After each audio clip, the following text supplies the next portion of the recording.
오늘도 코인 시황으로 돌아온 쭈아나입니다. 비트코인의 매도 아직 끝나지 않은 걸까요? 월가에서 전망하고 있는 연말 목표가와 전반적인 시장 이슈들 같이 점검해 보겠습니다. 오늘은 제가 카메라를 켜고 싶었는데 또 기계가 말을 안 들어서 카메라 켜는 거를 실패하고 어쩔 수 없이 오늘도 음성으로만 여러분과 함께 하겠습니다. 자, 비트코인 전일 대비 2% 하락한 92,000달러 선 지나가고 있고요. 그래도 새벽 때 보여줬던 낙폭보다는 조금 만회를 해주고 있는 모습이네요.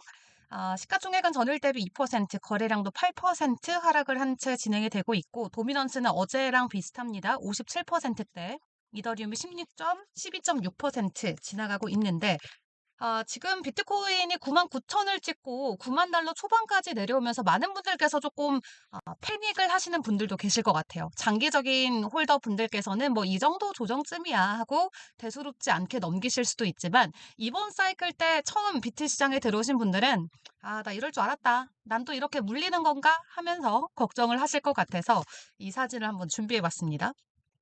자, 불과 지난주에 비트코인이 9만 달러 처음 도달했을 때 우리의 모습과 그리고 오늘 비트가 9만 달러 터치했을 때 모습이다라는 사진인데요. 처음 9만 달러 갔을 때는 거의 무슨 뭐 어벤져스 느낌이죠. 근데 오늘 일주일 만에 다시 9만 달러로 가격 조정이 나왔을 때 겉모습은 똑같지만 뭔가가 좀 많이 순해진 모습. 네, 좀 이게 하나의 좀 유머처럼 작용을 하는 사진인데 여러분들께서도 좀 이 사진을 통해서 지금 같은 9만 달러인데 우리가 일주일 동안 심리적으로 얼마나 이 환희와 그리고 슬픔을 오가고 있는지 좀 현실적으로 상황을 판단을 해보시면 좋을 것 같아서 가지고 왔고요. 일단 비트코인의 반등 간밤에도 나오진 않았습니다. 오히려 조정이 좀 지속되면서 뉴욕 시간 기준으로 9만 1,000달러 아래까지도 내려가는 모습이 나왔고요. 일단 FOMC 의사록이 간밤 공개가 됐는데 연준에서도 기존의 연준 의원들이 이야기했던 입장을 좀 되풀이하는 느낌이었죠. 금리 인하 필요하긴 한데 시간을 두고 점진적으로 인하를 하겠다. 급하게 인하할 필요 없다라는 좀 스탠스가 많이 비춰졌던 것 같고 또 트럼프 관세와 관련해서 글로벌 증시 전반적으로 좀 변동성이 계속 나왔는데 뉴욕 증시는 그런 것들의 외부 변수에 전혀 초점을 맞추지 않은 채 또 사상 신기록을 돌파하는 랠리를 보여주기도 했습니다. 같이 좀 사상 신고가 랠리를 가면 좋으려만 비트코인은 오히려 추가적인 좀 조정이 나왔던 모습이었고요. 어제 비트코인이 하락하고 있는 것에 대한 이유 제가 영상을 통해서 많이 설명을 드렸었죠. 이 장기 보유자들의 매도 흐름이 계속해서 나오고 있다. 근데 중요한 건 추가적으로 매도 물량이 나올 수 있는 것도 현재 보여지고 있습니다. 그래서 지금 이익 실현을 주도하고 있는 것들도 장기 보유자들이지만 앞으로도 16만 개 이상의 매도 물량이 잠재적으로 시장에 나올 수 있다라는 게 확인이 되고 있고요. 또 이런 이슈들도 사실 비트코인을 투자하는 투심에는 좀 약화 흐름을 만들 수밖에 없는 부분이죠. 11년 동안 휴면 고래였던 주소에서 지금 비트코인을 25개 이체했다라는 기록이 찍혔습니다. 오랫동안 비트코인을 팔지 않고 기다리고 있었던 롱타임 홀더들이 본격적인 이익 실현 구간에 들어가면서 이 비트코인의 가격 약세가 이어지고 있다라는 평가가 계속해서 나오고 있고요. 차트적인 관점에서도 놓고 보더라도 비트코인이 현재 구간에서 89,000달러까지 추가 하락할 가능성이 있다라고 한 암호화폐 전문가는 이야기를 하기도 합니다. 10만 달러 이하의 매도 압력이 지금 상승 모멘텀을 방해하고 있다라는 분석들이 나오고 있는데요. 차트적인 관점이나 전반적인 심리적인 부분을 놓고 보더라도 확실히 10만 달러의 벽이 굉장히 높구나라는 것을 느껴볼 수가 있겠습니다. 자, 그럼에도 긍정적인 부분들도 여전히 있죠. 비트코인 데일리 액티브 유저가 사상 처음으로 100만 달러에 지금 접근을 하고 있습니다. 사상 처음이 아니고 2019년 이후 처음으로요.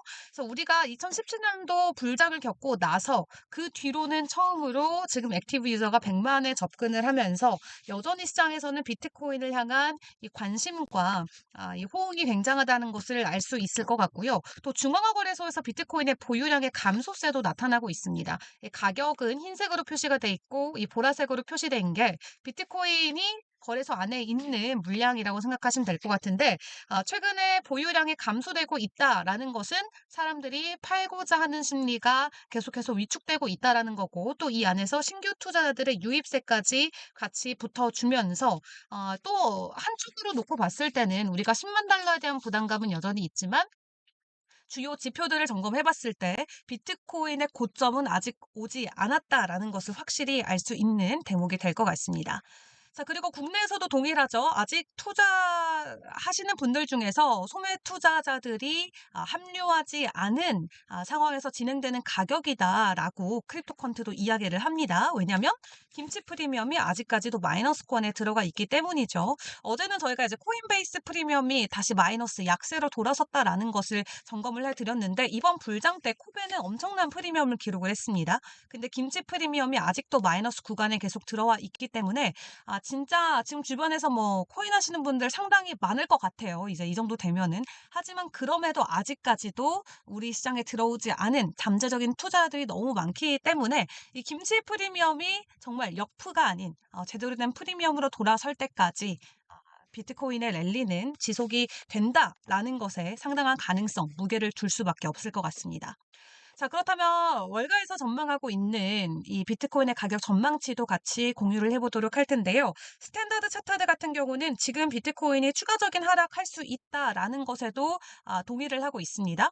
88,700달러 선까지 가격 하락이 나온 이후에 그럼에도 연말에는 12만 5천 달러의 목표치는 유지한다라고 전망 유지를 했는데, 올해 말까지 12만 5천이고 내년도 같은 경우는 20만 달러의 비트코인 목표가를 스탠다드 차타드가 현재 제시를 하고 있습니다. 그래서 지금 월가에서도 비트코인의 추가 하락은 있을 수 있다라는 것에 무게를 두고 있기 때문에 9만 2천에서 횡보를 해주고 있지만 9만 달러 아래까지 내려갈 수 있다. 그리고 어제 비트코인 가격 분석 영상 보신 분들은 아시겠지만 어쨌든 시장의 입장은 만약 8만 달러 선에 가격 되돌림을 준다면 장기적인 관점에서 이것은 기회다라고 생각을 해야 된다라는 코멘트들이 많이 나왔었습니다. 그래서 8만 8천 달러 혹은 9자가 깨지고 앞에 8자가 붙게 된다면 우리가 거기서 패닉셀을 하는 게 아니라 오히려 저점에 대한 기회로 생각하고 매수 흐름을 이어가도 좋겠다라는 게 시장의 전반적인 입장이기 때문에 잘 고려를 해보시는 게 좋을 것 같고요.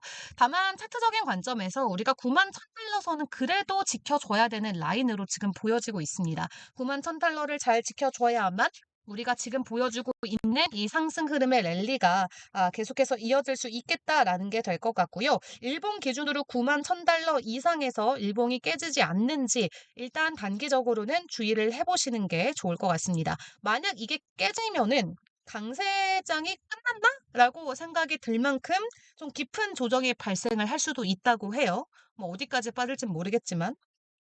그래서 깊은 조정이 발생한 이후에 이제 그대로 이 사이클이 끝나는 게 아니라 이제 그 다음에 또 고점을 위해서 상승 추세가 재개될 수도 있다라고 하니까 우리가 더 깊은 조정을 보기 않지를 자, 보지 않기를 원한다면 9만 1천 달러를 일본 기준으로 잘 지켜주는지 확인을 꼭 해보시는 게 좋겠습니다. 자, 그리고 판테라 캐피탈에서도 어떤 입장이 있냐면요. 비트코인이 오는 2028년까지 74만 달러 돌파할 수 있다라는 가격 전망 공유를 했습니다. 다만 여기에서 가장 중요한 변수는 규제 변화가 된다라고 하는데요. 지난 15년 동안 암호화폐 시장 엄청난 규제 역풍이 있었었죠. 근데 이번에 트럼프 정부가 본격적으로 들어서면서 주요 인사들도 완전 친암호화폐적인 성향의 임원들로 교체가 되면서 이제 규제 역풍이 순풍으로 바뀌는 구간에 들어와 있고, 이런 긍정적인 암호화폐 규제 완화는 비트코인의 가격을 오는 28년도까지 74만 달러로 올려줄 것이다 라고 이야기를 하고 있습니다. 이미 올해 들어서만 비트코인이 120% 정도 상승을 해줬는데 74만 달러면 지금 우리가 9만 달러 부근이기 때문에 8배는 더 간다라는 게 되기 때문에 앞으로 시장의 규제 상황도 잘 확인을 하시면서 비트코인의 목표가 계속 같이 점검을 해보시면 좋겠습니다. 자, 알트 쪽의 상황도 같이 챙겨볼까요? 비트코인의 가격 하락이 나오면서 주요 알트들도 전반적으로 조정 흐름이 이어지고 있죠. 이더리움도 3%대 하락, 그리고 리플도 3%, 그리고 에이다도 2.4% 하락을 보이고 있습니다. 어제 이어서 오늘도 여전히 리플과 에이다는 지난주 대비해서 여전히 상승 흐름을 이어가 주고 있는 상황인데요. 지금 알트 쪽의 이슈들을 보시면 알트 보기 전에 비트 차트 하나만 더 보자면 이 알리 전문가가 이 MBRB 지표를 통해서 보여주고 있죠. 우리가 비트코인의 마켓 톱을 찍기 전에 이 사이클의 고점을 찍기까지는 아직도 너무 많은 룸이 남아 있다라는 게 되겠고요. 일단 최근 비트코인의 가격 조정이 조금 나오면서 시장의 관심은 확실히 알트코인 쪽으로 많이 가고 있습니다. 시장의 분석에 이런 데이터들을 내놓고 있는 센티먼트 자료를 지금 같이 보고 계신데 지금 보시면 이 비트코인으로부터의 흩어지는 물량을 이더리움과 스텔라와 샌드박스가 흡수해서 가져가고 있다, 라고 하는 내용의 데이터를 보실 수가 있겠고요. 그리고 이더리움과 관련해서는 아직 이더리움에 이렇다 할 만한 가격 상승이 나오진 않았지만 좀 간밤에도 이더리움의 한 고래가 5천 개가 넘는 이더리움을 외부 거래소로 크라켄으로 이체를 하면서 약간의 매도 압력과 관련된 좀 부담감은 올라갈 수 있을 것 같아요. 지금 시각 기준으로는 3,300달러 선을 지나가고 있는데 비트코인의 자금 흐름이 이더리움으로 흘러 들어가곤 있지만 기존에 보유하고 있던 고래들의 대량 이체권들이 매도 압력으로 시장에는 좀 부담스럽게 작용될 수 있는 부분은 같이 기억을 하시면 좋겠습니다.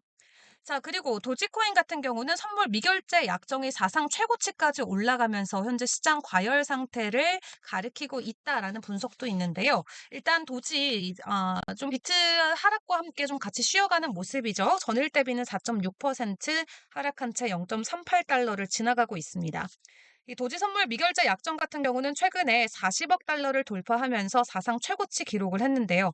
이후 약 34억 달러 수준으로 감소하긴 했는데 여전히 높은 수준을 보여주고 있고 또 이러한 급등은 보통 소매나 기관 투자자들의 참여와 관련이 있기 때문에 일반적으로 미결제 약정의 증가 같은 경우는 시장의 투기적인 관심을 반영하긴 하는데 과도하게 레버리지가 동발될 경우 오히려 시장의 취약성을 높이는 요인으로도 작용될 수 있어서 도지코인 같은 경우는 좀 추가적인 가격 변동성에는 주의를 해보시는 게 좋겠습니다.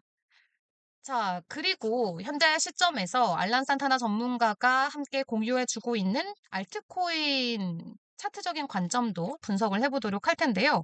지금 시점에서 좀 긍정적이게 차트가 보이는 코인 두 가지 공유를 해줬습니다. 첫 번째는 왁스입니다. 왁스 같은 경우도 지금 보시면은 이미 뭐 100% 넘는 상승을 보여주긴 했지만 지금 구간에서 추가적인 상승이 가능할 것으로 보여진다라고 하면서 상방에 룸이 아직도 남아있는 부분을 주목을 해야 된다라고 이야기를 하고 있고요. 그리고 스토리지 같은 경우도 많이 올라와 주긴 했지만 스토리지도 8월 달부터 지속적인 성장 흐름을 보여줬지만 그럼에도 다시 한번 또 추가 상승, 아주 큰 폭의 상승을 보여줄 수 있는 매시브 점프를 보여줄 수 있는 구간에 들어와 있다라고 하니까 또 스토리지를 보유하신 분들도 단기적으로 차트적인 관점도 같이 챙겨보시면 좋겠습니다. 자, 그 외 이슈들 보도록 할 텐데요. 미국뿐만 아니라 브라질에서도 지금 비트코인을 전략적으로 비축하는 비축법에 대한 제안이 나왔다고 합니다. 지금 신시아 루미스 언니는 미국에서 금 팔고 비트 사자라고 비트코인법을 제정을 하고 있는데 브라질 쪽에서는 외환 보유액의 5%를 비트코인으로 바꾸자 하는 내용의 논의가 나오고 있다라고 하고요. 지금 전 세계적으로 이런 분위기인데 분위기 파악 못하는 나라가 있죠. 네, 슬프게도 네, 한국이네요. 크립토콘트 주기영 대표가 그래서 좀 답답하셨는지 또 이런 글을 남겼어요. 만약 마이클 세일러, 마이크로 스트래티지 CEO인 마이클 세일러가 한국에 있었으면은 그는 감옥에 갔을 것이다. 말 그대로 지금 한국의 암호화폐 상황이 엉망진창이다라고 약간의 쓴소리를 글을 통해서 남긴 건데요. 워낙 규제가 강하다고 해야 될까요? 어쩌면 규제가 강하기보다는 이 암호화폐 시장에 대해서 제대로 이해하는 정치권의 인사가 없다 보니까 우리 시장은 말 그대로 엉망진창의 상황이다라고 이야기를 하고 있습니다. 규제를 할 거면 뭐 정확하게 규제를 하던가 아니면은 시장을 육성하고 산업을 키우길 원하면 그에 걸맞는 어떤 조치안들이 나와야 되는데 우리나라는 약간 손 놓고 지켜보고 있는 그런 느낌. 그리고 무언가 일이 터졌을 때 일단 무조건 막고 안 된다라고 외치는 그런 과거의 경험들을 저희가 많이 겪어왔기 때문에 미국이나 다른 국가들처럼 이제 비트코인을 본격적으로 좀 육성하고 이 산업 자체를 앞으로 비트코인이 타답이다라고 좀 지혜롭게 이거를 이미 캐치한 국가들에서는 긍정적으로 이 산업군 자체가 커질 수 있는 가능성이 있지만 지금 한국 같은 경우는 슬프게도 뭐 그럴 분위기는 아닌 것 같습니다. 그리고 주기용 대표가 밑에 또 그래서 그렇게 언급을 했더라고요. 지금 한국은 게리 겐슬러와 같은 상황이다. 이것만큼 또 악담은 없는 것 같아요. 한국이 게리 겐슬러다. 네, 한국이 게리 겐슬러와 같은 상황이다. 지금 미국은 게리 겐슬러가 쫓겨나고 있는 상황에 아직도 한국은 정신을 못 차리고 있다라는 게 되겠죠. 자, 그런 가운데 지금 미국 보시죠. 미국 행정부는 암호화폐 시장 규제를 위해서 CFTC의 권한을 확대하려는 계획까지 나오고 있다고 합니다. 그래서 지금 상품으로 분류되고 있는 비트코인이나 이더리움, 다른 이 암호화폐를 CFTC가 감독할 수 있도록 그 권한을 강화하는 게 목표라고 하는데 다른 국가에서 이렇게 하는 모습들을 우리나라도 잘 보고 배우고 빨리 적용을 하면서 이 시장을 키워가는 게 옳을 것 같습니다. 일단 오늘까지도 가격 조정이 나오고 있는데 뭐 이번 주말까지는 일단 기다려 봐야 된다라는 입장도 많거든요. 그리고 8만 달러까지 가격 되돌림이 나올 수 있다라는 전망들도 하나둘씩 나오고 있기 때문에 지금 구간에서 우리가 섣부른 행동을 취하기보다는 완벽한 바닥을 우리가 잡아낼 수는 없지만 최대한 저점에서 담더라도 최대한 저점에서 진입을 할 수 있도록 매일매일 여러분들도 저와 함께 이슈 점검 해보시면 좋겠습니다. 자, 그럼 오늘 방송은 여기서 마무리 짓겠고요. 저는 내일 아침에 다시 인사드릴게요. 안녕!